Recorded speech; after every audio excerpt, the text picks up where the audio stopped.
ay alam ang pag-ibig at dahil sa'yo natutunan ko. Lahat tayo'y merong kalungkutan at dahil sa'yo naranasan ko.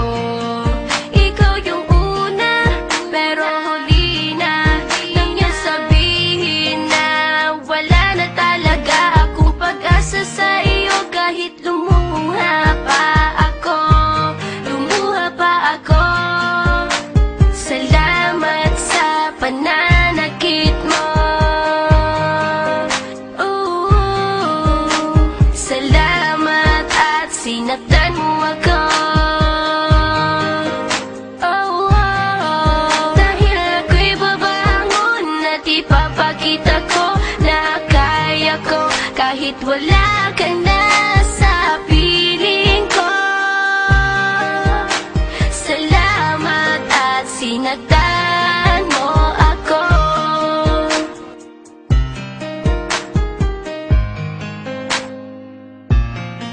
Naisip kong itigil ang oras kasi kasama pa kita. Pati matatamis mong mga payo na ingat ka, mahal kita. Ikaw yung una pero huli na nang malaman na talagang masakit pala ang kagahantungan, lalo na't seryoso ka. Nagdadatingan di ako takot pagkat alam kong may malalapitan. Pag ako ay mayroong problema na dinadala, akala ko ako'y nag-iisa ngunit hindi pala. Alam nyo ba kung bakit?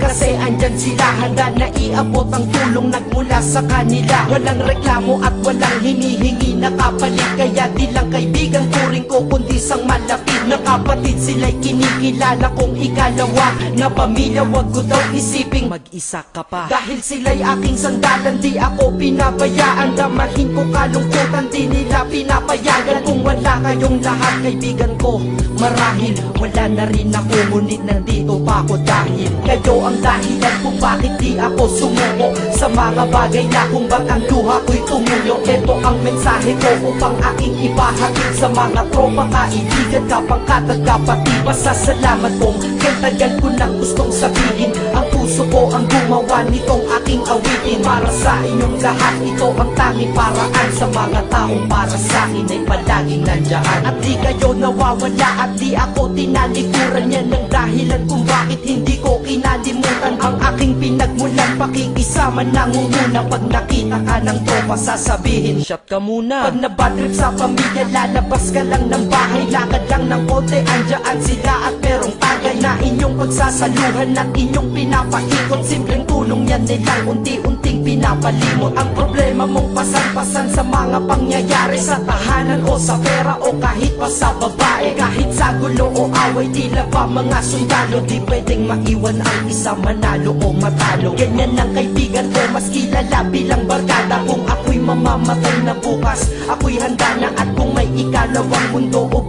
para sa akin, sana magiging